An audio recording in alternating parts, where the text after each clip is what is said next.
The time for talk is over as we are just mere moments away. Two teams now have a chance to prove they are the best. It's the Patriots going up against. So the time has come. Let's send you out to the stadium and join the two men that will have the Super Bowl call. Here are Brandon Guyton and Charles Davis. Larry, they broke ground on this place in the year 2000, opened it in August of 2002, and it's been the home of this franchise ever since. Welcome to NRG Stadium in Houston. We count down to kickoff in what should be an epic one here between the New England Patriots and the Atlanta Falcons. Alongside my good friend Charles Davis, I'm Brandon Guyton. We are honored to be here for the biggest spectacle in sports, the Super Bowl. Are you ready, partner? I am more than ready, and I love the word you used, honored, because it is an honor to be here. It's a privilege to be here. My excitement is just about to burst through the booth. I can't wait to do this. Well, and sitting with both of these teams and talking in the meetings and media day and all the hoopla that goes into this, there was one common theme. They're ready to stop the talking and start playing football. Yeah, they were probably ready a while ago. Now they can just focus on it. It's done. The only talking they have to worry about now is post-game, and they hope that they'll be talking as the winning team. And we'll see. You know, both sides come in with a game plan to start. We'll see how the adjustments are made throughout, because there are always adjustments in this game. I want to see if they come out conservative, trying to minimize errors, or if they have enough confidence to attack early and try and take advantage of the other team's nervousness.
We begin the next half-century of Super Bowls to a strobe of flashes. Super Bowl 51 from Houston is underway. That'll be taken in the end zone. And no run back here. This will be a touchback, and it comes out to the 25-yard line. And the Patriots coming onto the field led by Tom Brady, getting set for his 7th Super Bowl appearance. Now, his counterpart, Matt Ryan, this will be his first.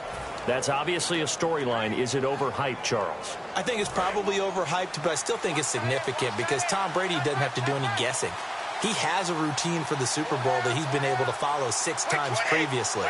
This is the first time for Matt Ryan, so everything's new. and he's kind of guessing along the way. Am I putting in enough time here? Is this the right thing to do? Is this the wrong thing to do?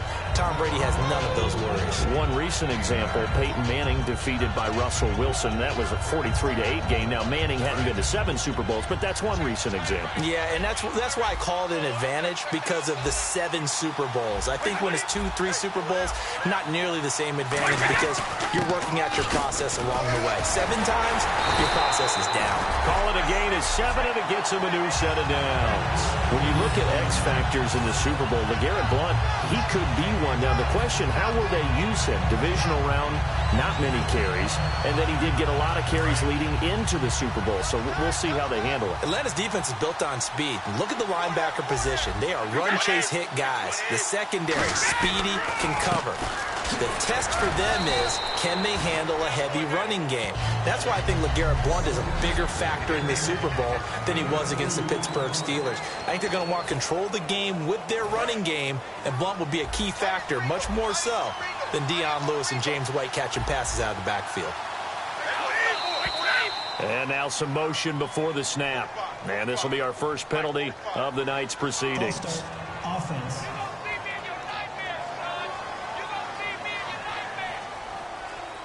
Still second down.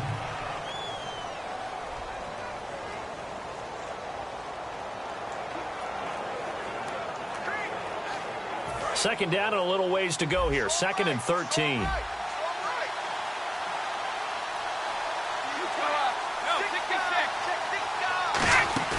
On play action, it's Brady. A hit as he throws there, incomplete. Malcolm Mitchell out of the University of Georgia was the intended receiver. And now it's 3rd down.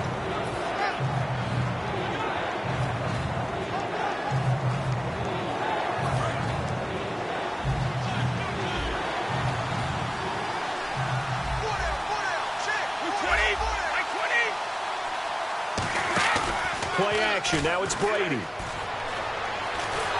he can't get away, and Brady will go down. Vic Beasley in there to get him for a loss of 9, and that'll lead to 4th down. Now, we talk about players blitzing all the time. I often laugh and sometimes call it just straight-ahead pursuit. What a running start right back to the backfield for him. Yeah, it really didn't give anybody a chance to get up there and stop him. No, I mean, that's really, really difficult. You're asking a whole lot anyway, but when he gets that kind of a start and comes through clean, oftentimes the advantage definitely goes to the defensive player. This is taken at the 15. A nice job on the return there, 16 yards. And it'll be Falcon football as they take possession.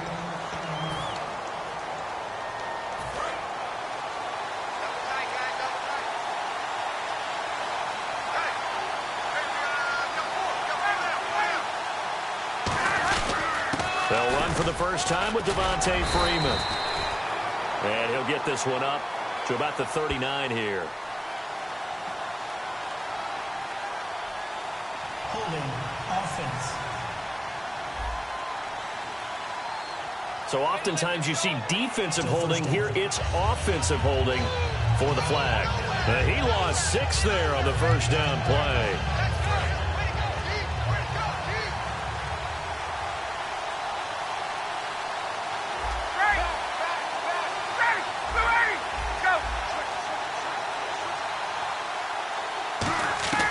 From the gun, it's Ryan.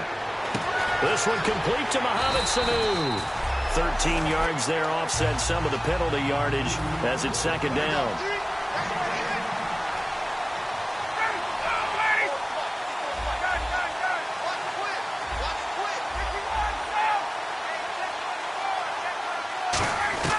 Now Ryan on 2nd down.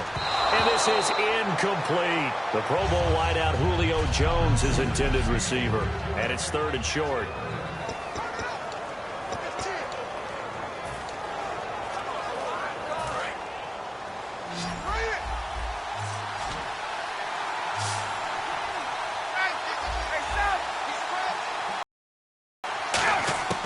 Ryan now to throw on 3rd down. And he's got his man in stride, complete. It's a 10-yard pickup, and it moves the chains. Did you see that route the way that I did?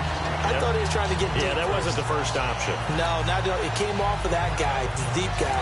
He came underneath on the drag, completed it very well.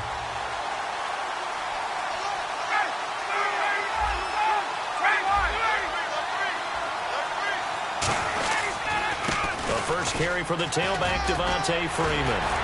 And he gets this inside the 35-yard line. He goes for 18 there as the drive will continue. And speaking of Devontae Freeman, Charles, curious how the Patriots are going to handle he and Tevin Coleman. They've been such a good 1-2 punch this year. We know the Patriots have a good D. How do you see that battle going down? I sense that Atlanta's going to try and get the Patriots linebackers on the move because they are thumping-type guys on that side of the ball. And if you're Atlanta and you use Coleman and Freeman, get them out into space, make those guys chase a little bit and try and cover them, that'll be an interesting matchup. But what I like about Devontae Freeman, the passion that he plays with, and that sets a tone for his offense. They just have to make sure that he's not overamped for the game and force some errors. As a fan, is there anything prettier than a well-executed post route? No, it's a thing of beauty, especially when it's done like that for a touchdown. The throw, the catch, and how about the run after to get it to the end zone? It's good, and that gives the Falcons a 7-0 lead. That time, 75-yard drive, 5 plays. And the end result, an Atlanta touchdown. Now after the touchdown, it's Bosher to kick it away.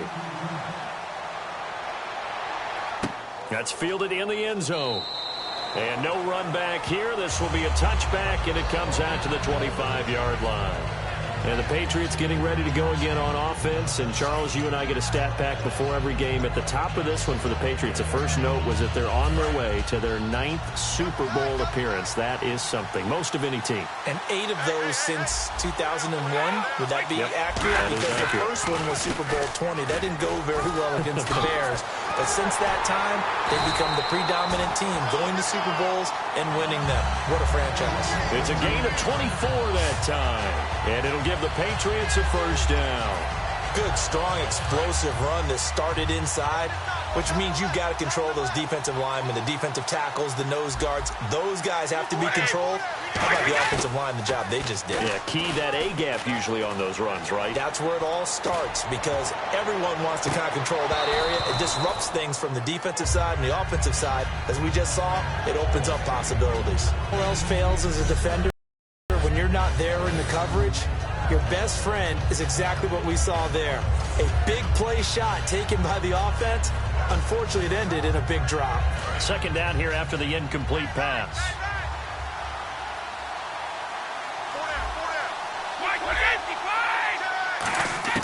Brady to throw on second down. On the crossing route, that's caught. Julian Edelman. And he's brought down. 11 yards for number 11. Well, if you like to see guys play the game hard, if you like to see the guys be aggressive, if you like to see the guys maximize their ability, you're talking about Julian Edelman, aren't you? Yeah. What a game he had in the AFC Championship against Pittsburgh. 118 yards and a touchdown, and now he'll look to do what he did in Super Bowl 49, where he was over 100 with a score as well. And he's just one of those guys that if he's on the field, you have to respect his talent, but you especially respect his passion. Encroachment, defense.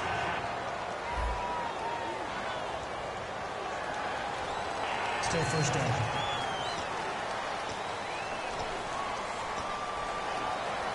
So 5 yards remain now. Still first down.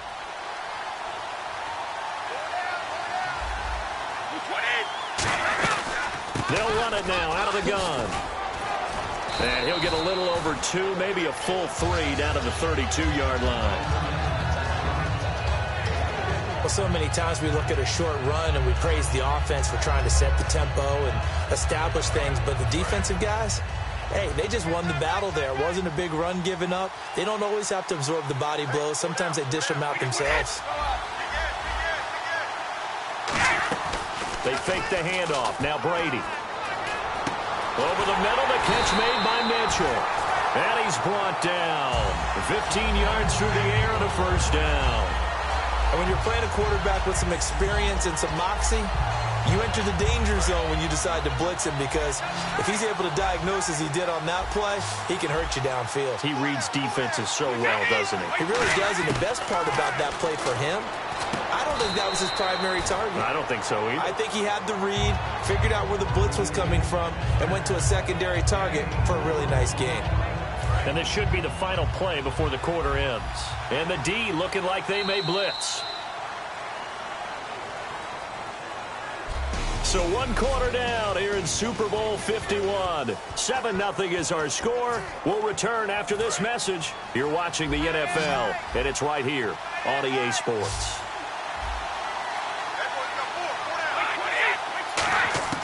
Now Brady throwing on 2nd down. And this is caught. It's Edelman. And he'll be brought down here at the 3-yard line. It's a 10-yard gain there, and it sets him up now 1st and goal. The former 7th-round pick, Julian Edelman, just continues to have such a productive career. And has made himself into a receiver. Remember, he was a college quarterback, and not just a productive one, a very good one. At Kent State, right? Yes, a great leader, a guy who can make plays with his feet. And he is in. Touchdown, New England. LeGarrette Blount, a 3-yard touchdown run. And the Patriots are within an extra point of tying this one up. I know we don't talk about it enough, but the intelligence level of the guys up front blocking, the offensive linemen, maybe the smartest guys in football overall.